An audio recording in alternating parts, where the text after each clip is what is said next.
So somebody once said that there is no work-life balance, only work-life integration. Yes. Okay. I mean, life. If you're doing a startup, yeah. So anyway, so what does it take to make a company? Well, 16 years is not a long time, but it's also a long time. But if you look at the companies, the oldest companies in the world, I mean, I can think of the company that lasted a long time. I can think of the East India Company, 250 साल. Okay. Okay. What else? Who else? I mean, there's a French paints and infrastructure company which has lasted 400 years. 400 साल. What's it called? Saint-Gobain. Saint-Gobain. And there's one Chinese company or Japanese company that is... There's a Japanese construction company which is 1500 years old. Okay. So what does it take to make a company last a long time? Have you ever thought about it? What will it take to make Zomato last a long time? I mean, I'm a shareholder. Info Edge has certainly lasted 20 years longer than Zomato, so I will start with you. I have no idea why you're actually questioning me. I should be the one questioning you on this one. Arey yaar, you are the shark. आप shark बनने का celebrity हो गए. Shark तो कोई भी बन जाता है. There's no big deal in being a shark. No, but you got to be called, right? You got to be. So you know, I was yesterday there was a press conference and Deepinder was there and I was there and at the Meridian Hotel. And there's a Zomato board meeting, 21 तारीख को. So I said, let's sit in the coffee shop and, let's discuss the upcoming board meeting. तो भाई हम बैठे हुए थे coffee shop में और वो server आ गया to Deepinder. Sir, you are a shark, can I take a photograph with you? So, फिर हम waiting at the porch for the car, right? His car, right? Okay, and two gentlemen walked up. They must have been in the 60s, and shark, okay. And they come and shake his hand, and they said, "We are chartered accountants. Are you a chartered accountant?" So Deepinder said, "No, I'm not a chartered accountant." But Namita is. So he said, "Boss, we are two different people. We are not one team. She's the only chartered accountant on the show." Okay, I think. I don't even know that. Now Deepinder has become a star. Okay, not just as an entrepreneur, but also the shark. Now wherever he goes, he has to hide. No. Unfortunately, yes. Okay. But anyway, coming back to the question I asked you. Yeah. So look, I mean, so first of all, when we began Info Edge in 1990, we launched Naukri after 7 years. Before that, we were just salary surveys, trademarks, databases, teaching. You launched in 1992. You started the business in 1992. No, 1990. 1990.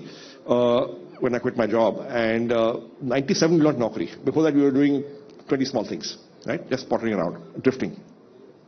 We launched Naukri, and so basically the business kept evolving, and new idea of the day. And finally we stumbled upon Naukri, which turned out to be a big idea, right? But if you look at what's made Naukri last this long is continuous innovation, and continuous innovation has been done by a whole bunch of people. So large teams. Each time you're hiring younger people, new ideas, fresh ideas, you're empowering them, and you're innovating, and you're staying close to the customer, and continues trying to stay relevant. That's what has worked for Naukri this far. But how do you drive that kind of a culture within an organization? Because once you get somewhere, let's say something has worked, people get into the mindset of trying to preserve what has already worked, rather than trying to innovate, right? That is true, and I think competitive forces do that to us. We adapt, we evolve. If we face a threat, we sort of respond. The point is that we work in small teams inside. Large company, in terms of headcount, I mean, by internet standards, हमारे 5,500 लोग हैं. But small teams inside to innovate, right? The average age in the company is 30. I'm 60, but the average age in the company is 30. So I think it's young people bring fresh ideas, and there's so much stuff I don't know.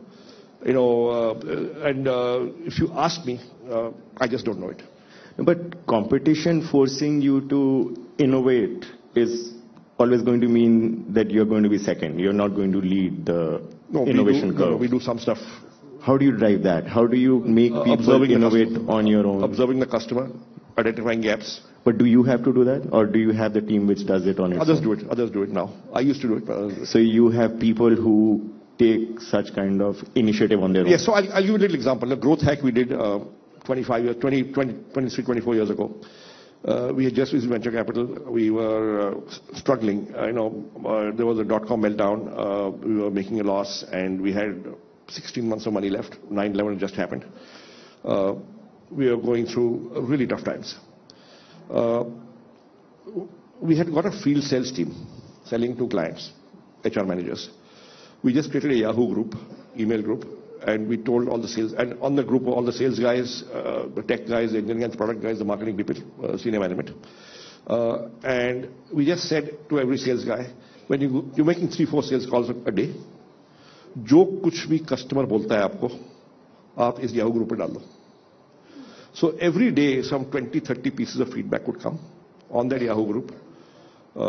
Whatever made sense, we would implement. Right? What it meant was we had broken customer silence.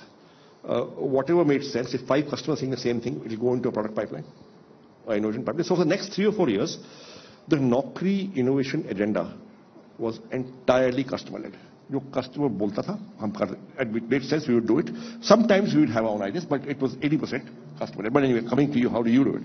So see, customers say a lot of things, but there have to be enough people in the organization who are actually listening to the customers and making the changes that need to be made. Yeah, so not every change was implemented. Not every change is implemented. Not every change was implemented. I mean, customers are also 70-80% times wrong, and they don't know what they want as well. So there are all those things going on as well. But see, a startup goes through multiple stages. Right? Let's say sometimes you raise money. Let's say you raised a $20-ish million round. There are 2 kinds of startups. Ones who get stressed about the fact that they raised money. Ones who go to party when they raise money.